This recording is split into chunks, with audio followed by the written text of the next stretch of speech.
Queridos irmãos e irmãs, a graça e a paz do Senhor Jesus. Eu quero convidar os irmãos a abrirem suas Bíblias no Evangelho de João, no capítulo 7, onde nós estaremos dando continuidade à exposição do Evangelho de João, onde o propósito é nós conhecermos, sabermos quem é Jesus. Então, nas séries de sermões que tem sido pregado a cada domingo, nós temos aprendido da parte de Deus, através da sua palavra, nos revelando o conhecimento de quem é Jesus.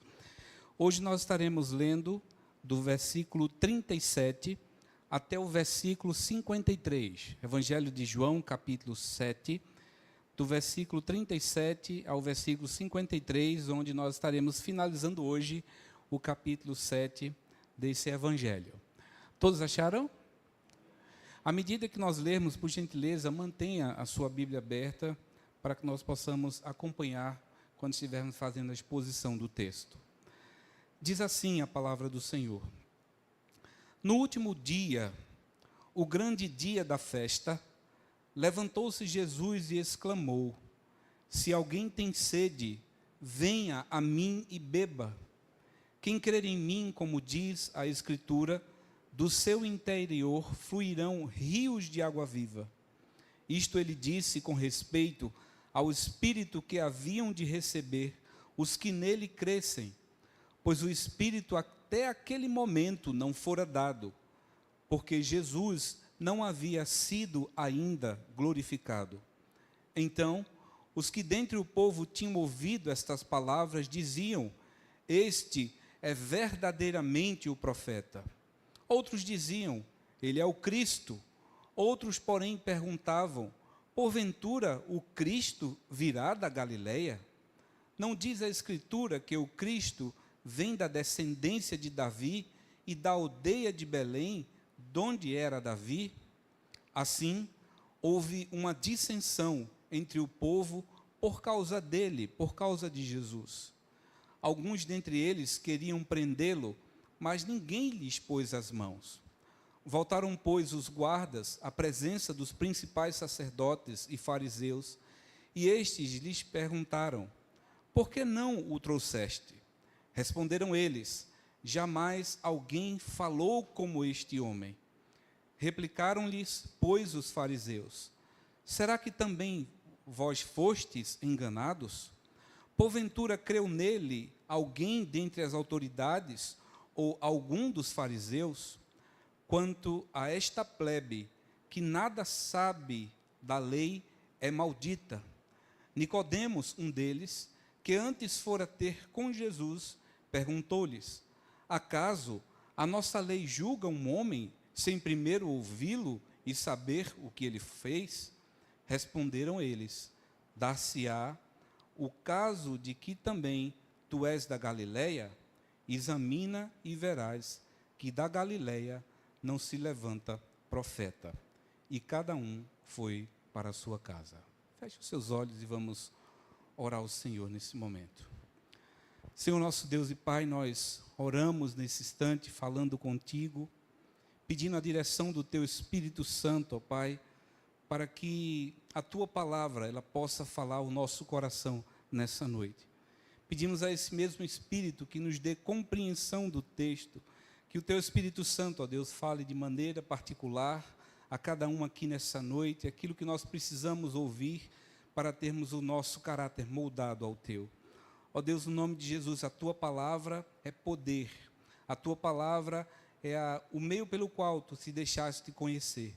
E nesse instante nós pedimos mais uma vez, nos dê compreensão e entendimento e que nós possamos fazer as aplicações corretas para o nosso viver diário. Assim nós te agradecemos, no nome de Jesus. Amém. Queridos irmãos, nós já estamos chegando ao final do capítulo 7 do Evangelho de João. E logo esse primeiro versículo que nós lemos, o versículo 37, João, ele está narrando aqui para nós que no último dia da grande festa, e essa festa era a festa dos tabernáculos, nós já temos tratado isso nos sermões anteriores, e a festa dos tabernáculos era uma festa que movia toda Israel. Ou seja, vinham pessoas de diversos lugares, e a celebração dessa festa, dos ritos que eram utilizados, é que o povo do Senhor, eles construíam tendas, e essas tendas não eram construídas simplesmente para abrigá-los, mas havia um simbolismo em tudo aquilo que era feito em relação à festa dos tabernáculos. E o propósito dessa festa é para que o povo do Senhor nunca se esquecesse dos seus ensinamentos, dos seus decretos, da sua palavra. E havia a necessidade que os pais passassem para os seus filhos esse ensinamento, para que não se perdesse no decorrer dos anos. E a festa dos tabernáculos, irmãos, ela de certa forma, dizem os comentaristas, que ela acontecia em meio que uma dramatização. Em que sentido, pastor? O sacerdote, por exemplo, quando ele estava ali conduzindo as cerimônias, ele tinha o objetivo também, como falei anteriormente, de instruir aquela geração para que esse ensinamento fosse perpetuado para a próxima geração. E nessa festa eles pegavam ali galhos de árvores, pegavam ramos de palmeiras, e daí então com esses galhos, com esses ramos, eles construíam as suas tendas. Havia um ritual também que era feito pelo sacerdote com a água. O sacerdote ele pegava um cântaro, um vaso, e dali então ele ia até a fonte de Siloé e fazia esse percurso como se fosse ali uma procissão, e o povo do Senhor cantava os Salmos 113 até o Salmo 18, nos cânticos que eram entoados para adorar o Senhor naquela ocasião. Ou seja, as coisas aconteciam de maneira ordenada. E também muitos desses galhos, desses ramos, eles eram balançados à medida que essa festa acontecia, porque tudo havia um significado, havia um propósito. E é justamente nessa ocasião que Jesus aproveita para se revelar, para que eles conheçam mais ainda quem era a sua pessoa. E daqui então, quando nós observamos no versículo 37, já era o último dia da festa dos tabernáculos. Como nos diz o texto, no último dia, o grande dia da festa. Jesus aproveitou o momento certo, a ocasião certa, em que o povo estava ali reunido, e ele aproveitou esse momento para que também o seu ensinamento ficasse perpetuado no coração, na mente daquelas pessoas. E a intenção é que essa história, ela nunca morresse. Ela só há de ser consumada quando o Senhor vir buscar a sua igreja novamente.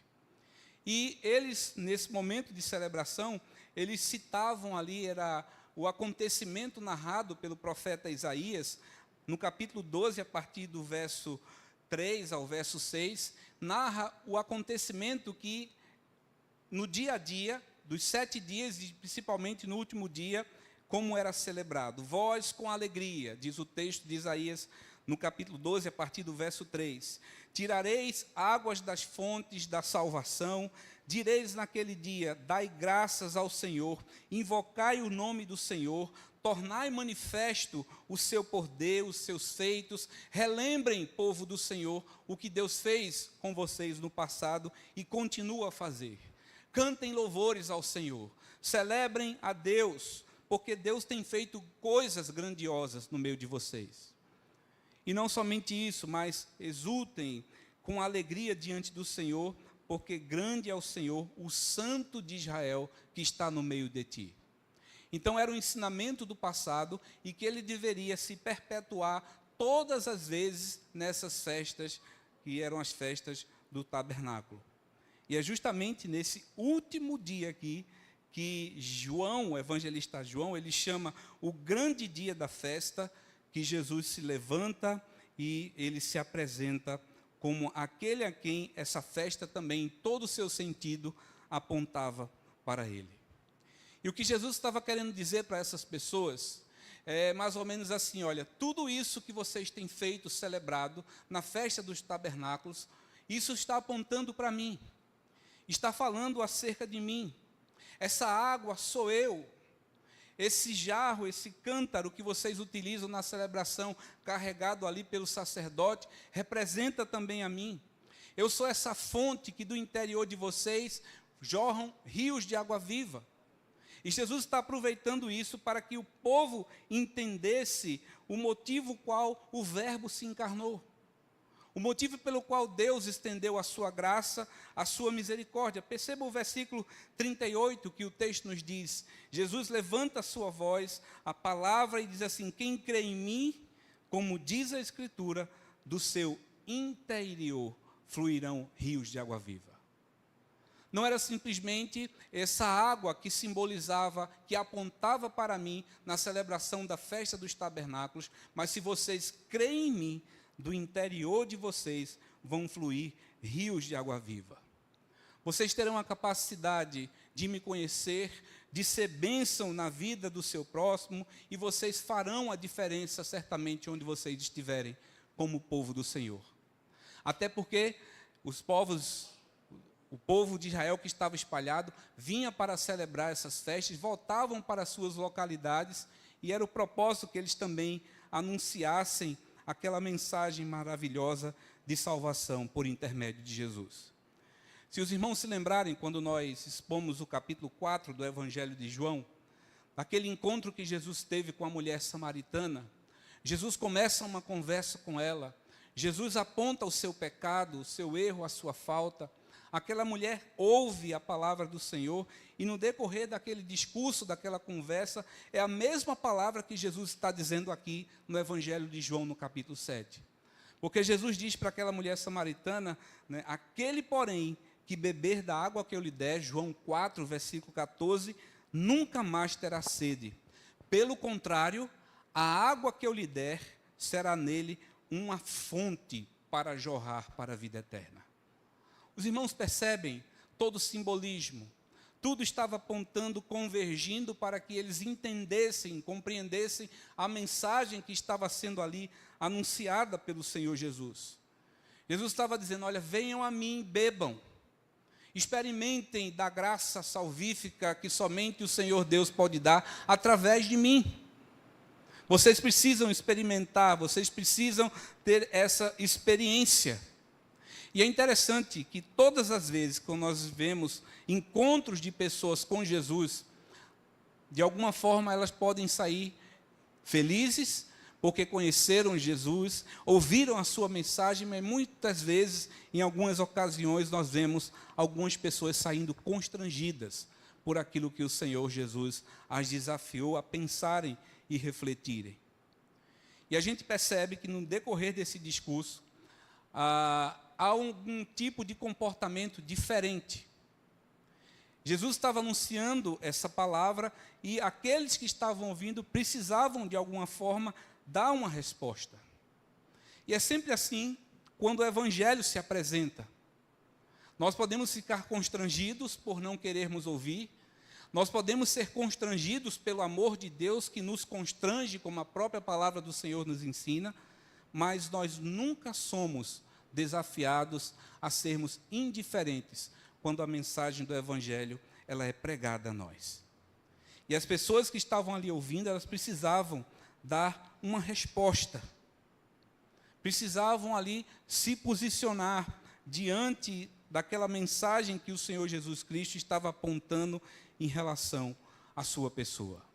Jesus Cristo estava estendendo a mensagem de salvação, proclamando o Evangelho. E as pessoas estavam ali ouvindo, e a gente observa diferentes comportamentos que as pessoas se posicionam diante do Senhor Jesus. Eu fico imaginando, irmãos, às vezes, né, em quantas ocasiões a gente tem a oportunidade de ser corrigido por alguém, de ser ensinado, exortado por alguém, mas muitas vezes a intenção do nosso coração endurecido, a gente não ouve, a gente não escuta, porque muitas vezes nós nos comportamos como pessoas altivas, que sabemos mais do que os outros. E a gente percebe que a igreja do Senhor, você e a mim, quando nós estamos sendo usados por Deus como instrumentos nas suas mãos, não por nós, mas aquilo que nós falamos por intermédio da sua palavra. E às vezes a gente pode aceitar, como também ao mesmo tempo a gente pode ser indiferente. E o que foi que aconteceu diante disso? Se você olhar o versículo 43 do capítulo 7, houve um problema ali, uma dificuldade, porque Jesus, através daquilo que ele estava apontando, provocou uma dissensão entre o povo. O povo ficou dividido. Jesus agora apontando para ele, dizendo que toda aquela celebração estava anunciando a ele, e o povo ficou dividido, confuso, sem entender. Porque cresceram, de certa forma, ouvindo aquilo que fora ensinado pelos sacerdotes. Abra sua Bíblia no Evangelho de Mateus, no capítulo 10, rapidamente. Quando nós olhamos a partir do verso 34, no Evangelho de Mateus, o próprio Senhor Jesus havia deixado isso muito claro em suas palavras. Mateus, capítulo 10, a partir do verso 34. Jesus está dizendo: não pensem que vim trazer a paz na terra. Não vim trazer paz, mas vim trazer espada. Eu vim causar divisão entre o homem e o seu pai, entre a filha e a sua mãe. Quem ama seu pai, verso 37, ou a sua mãe mais do que a mim, não é digno de mim. Quem ama seu filho ou a sua filha mais do que a mim, não é digno de mim também. Verso 38, e quem não toma a sua cruz e vem após mim, não é digno de mim. E o verso 39, que nós tanto conhecemos, quem acha a sua vida, perdê-la-á. Quem todavia perde a vida por minha causa, acha-la.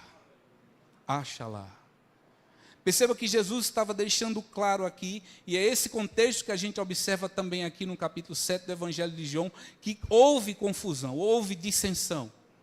As pessoas ficaram divididas, e através da mensagem do Evangelho, havia ali esse desconforto. Porque talvez eles entendessem que, de alguma forma, e é algo que tanto o povo de Israel buscou durante toda a sua história, e nós buscamos também. Israel foi reconhecido como um Estado não faz muito tempo, acho que foi no ano de 1949, se não me falha a memória. Então, eles sempre tinham o desejo de ter um lugar que fosse referencial como faixa territorial. Sempre estavam ali vivendo em guerras. E quem sabe eles esperavam um Messias político que viesse resolver os seus problemas políticos, problemas estruturais.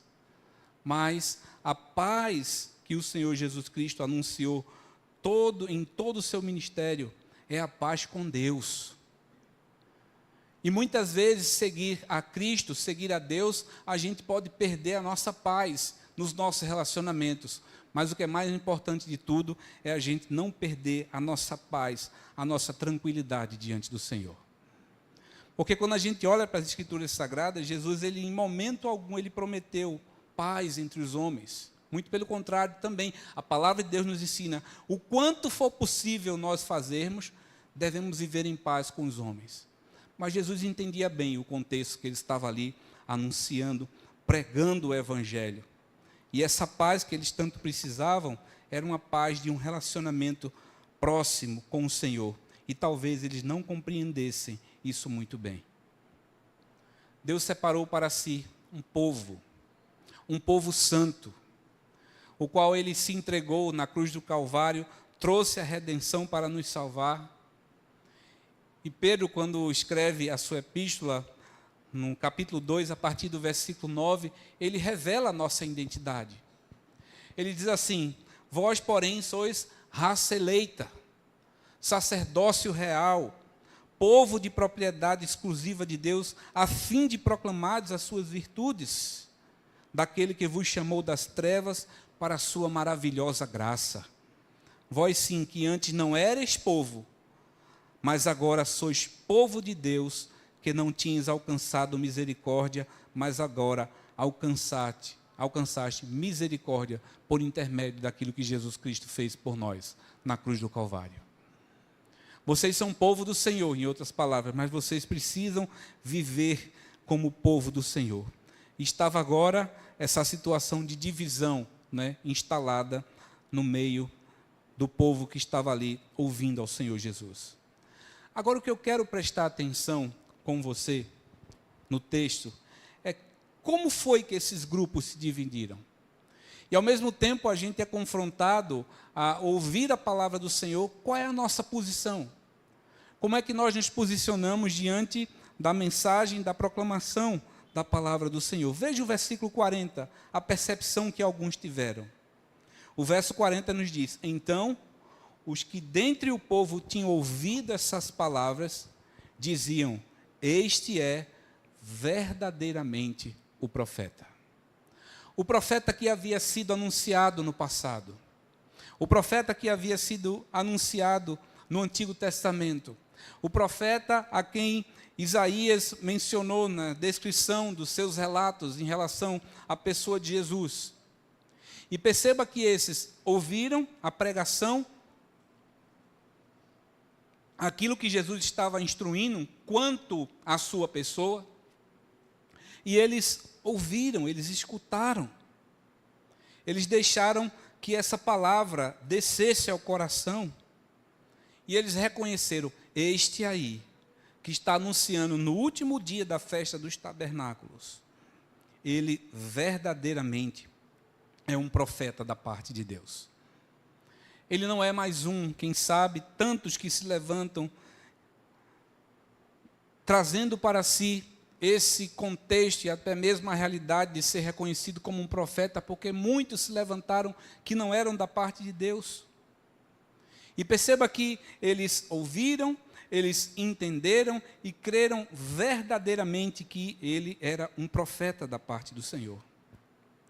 Sabe qual é a diferença, talvez, irmãos? Porque a gente ouve a palavra de Deus, a gente tem a oportunidade de escutar, mas muitas vezes, a gente não recebe aquilo que está sendo anunciado para nós, por intermédio da pregação do Evangelho, da palavra que nos é anunciada.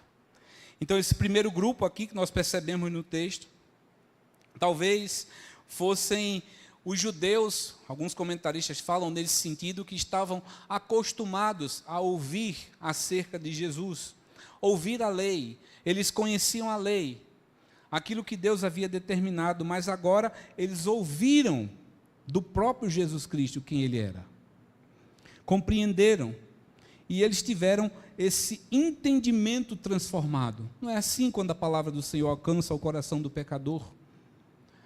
Muitas vezes você, quando no passado ainda não conhecia Deus, você pegava a Bíblia, começava a ler e você não entendia nada.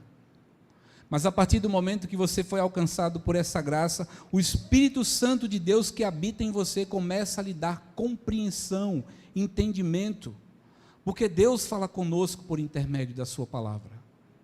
É a maior fonte de autoridade, é a única fonte de autoridade que nós temos, é a palavra de Deus, é a pregação fiel da sua palavra quando é anunciada aos nossos corações. E esses judeus ouviram, eles tiveram ali um entendimento transformado, reconhecendo que Jesus era um profeta da parte de Deus.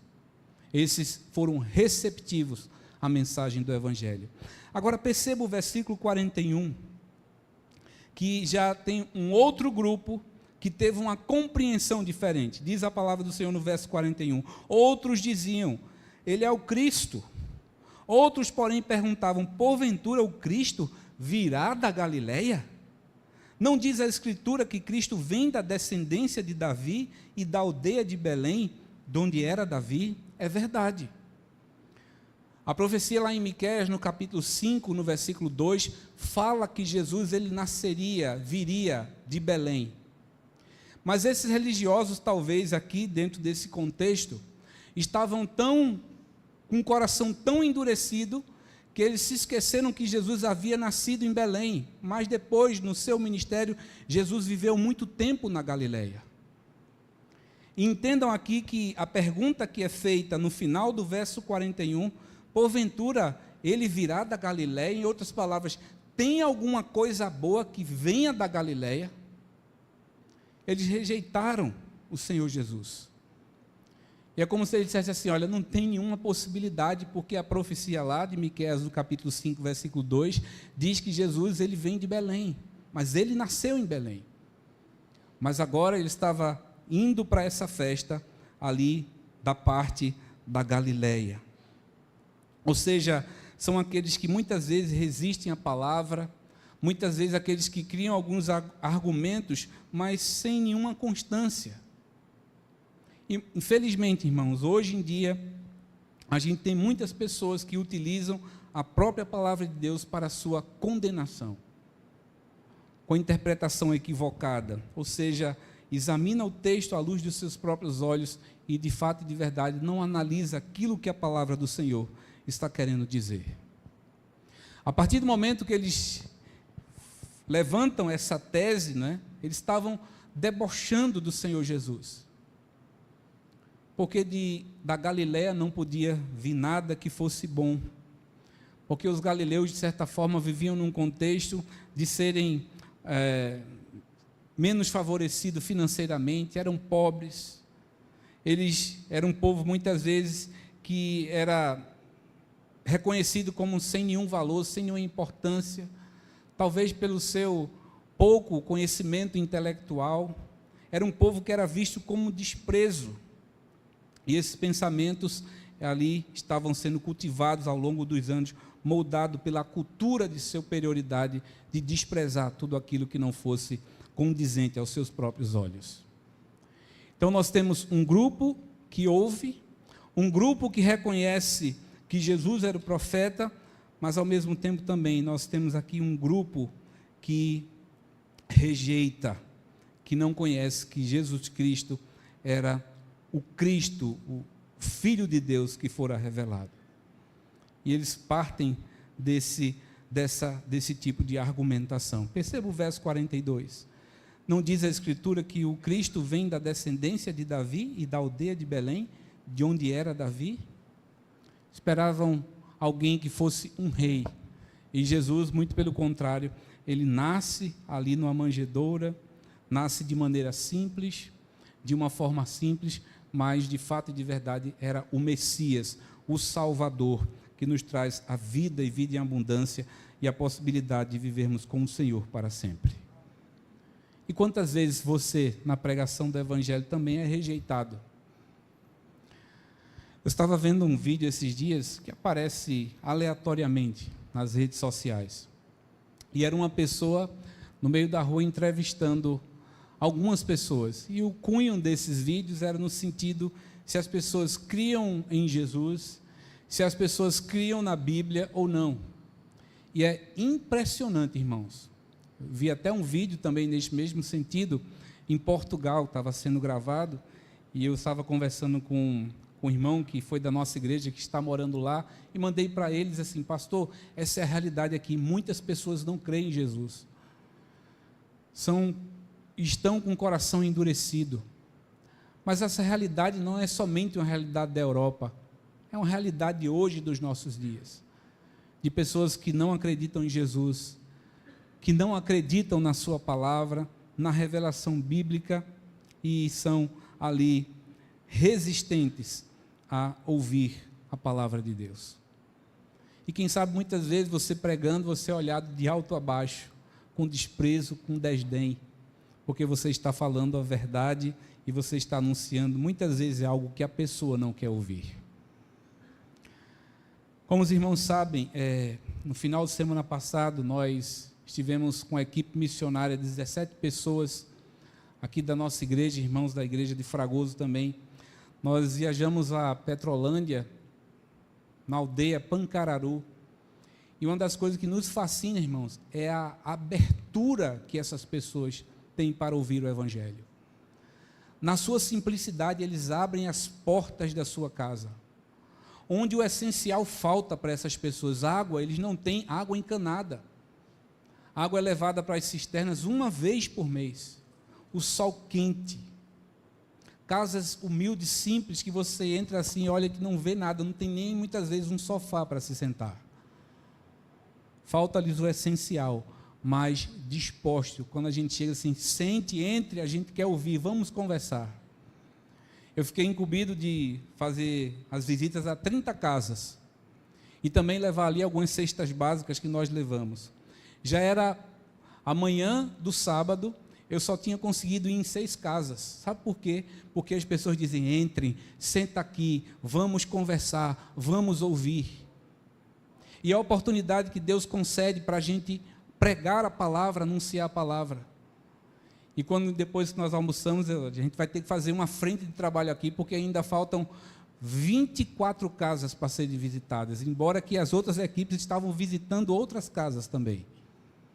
Mas, irmãos, na última visita que nós fizemos numa casa, um senhor lá da tribo Pancararu, o senhor Manuel, com sua esposa paraplégica no chão, não tinha uma cadeira de rodas, ele dizia assim: o meu sonho é um dia que aqui na minha casa possa ter uma igreja, um templo.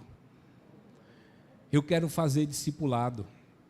Nós já estamos movimentando um grupo de pessoas para instruí-los, mesmo que distante, mas por intermédio de vídeo. Orem por isso, irmãos.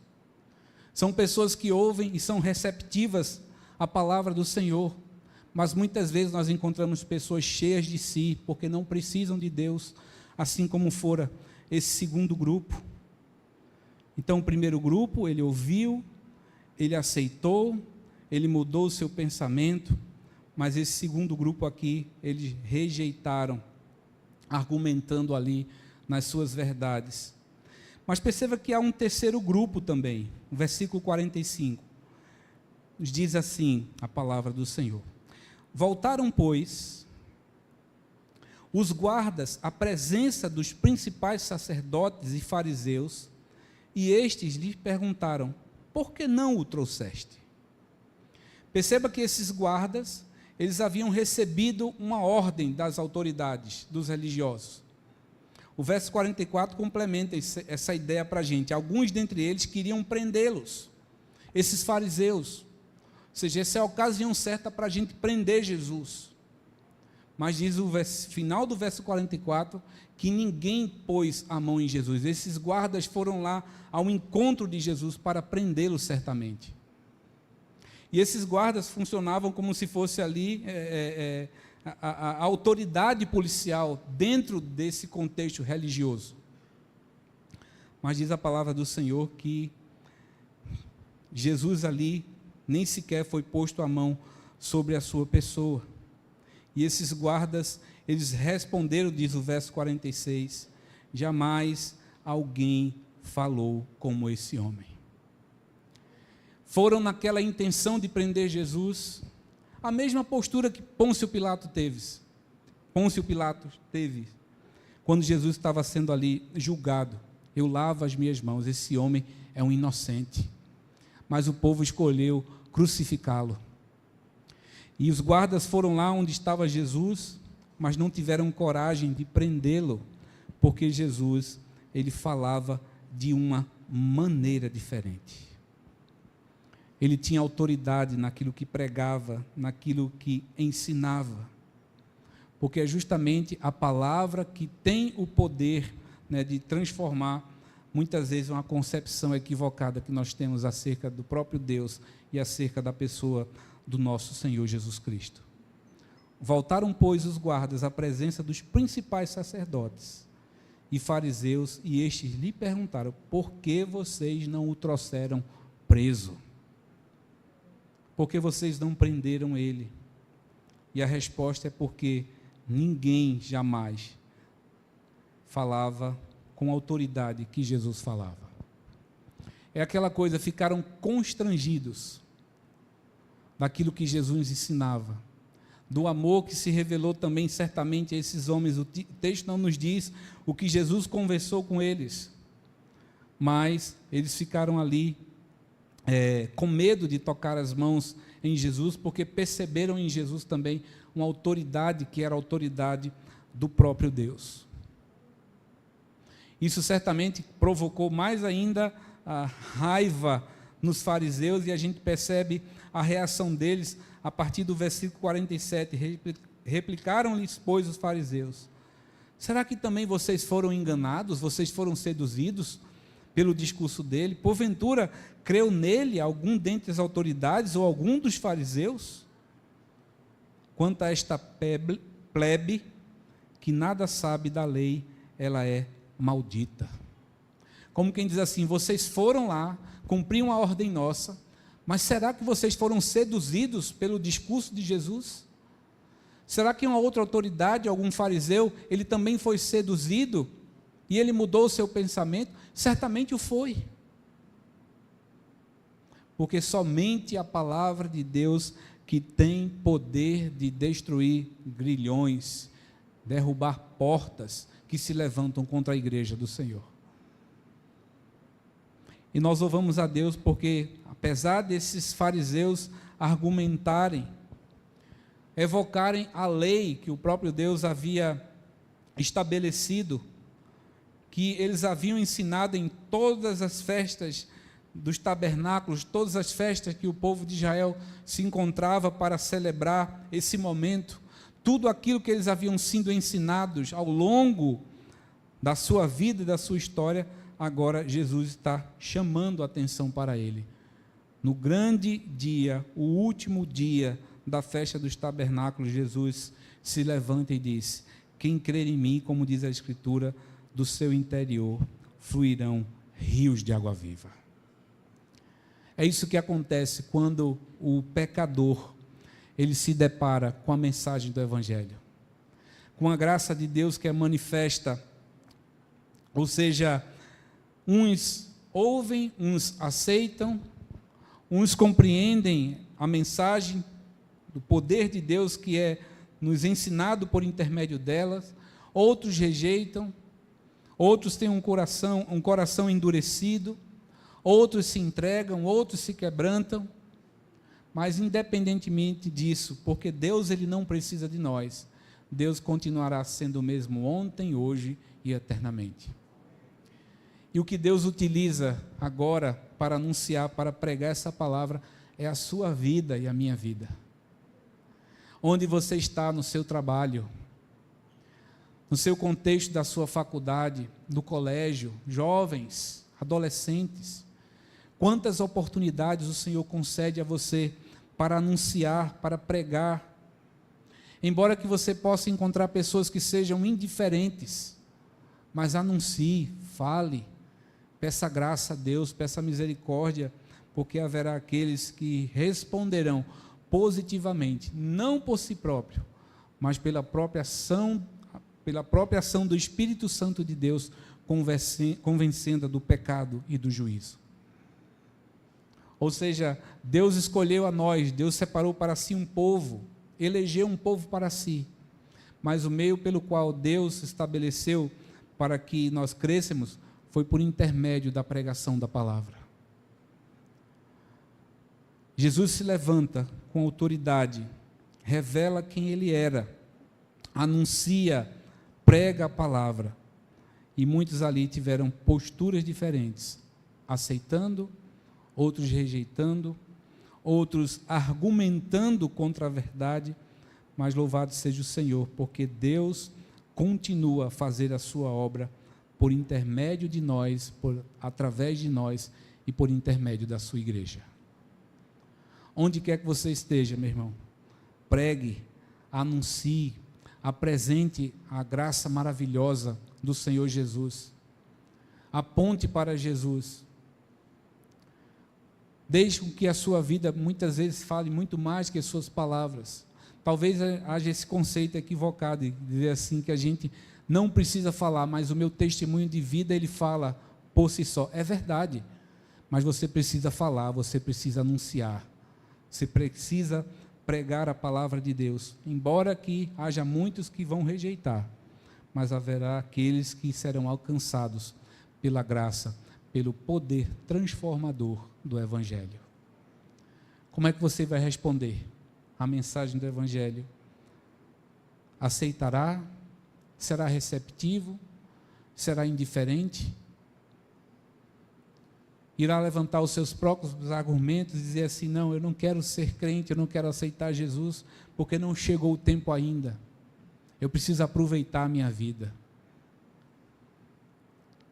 Concepção equivocada, porque não existe nada melhor do que servir a Deus, deixar com que os frutos do arrependimento, ele moldem a nossa vida, e que nós possamos a cada dia estarmos ali firmados no Senhor, conhecendo a sua graça que é manifesta através das Escrituras e também prosseguindo para o alvo, que é o Senhor Jesus Cristo. Que o Senhor nos abençoe, irmãos, e que o Senhor nos conceda esse privilégio, de onde quer que nós estejamos, anunciarmos o Senhor Jesus a tempo e a fora de tempo.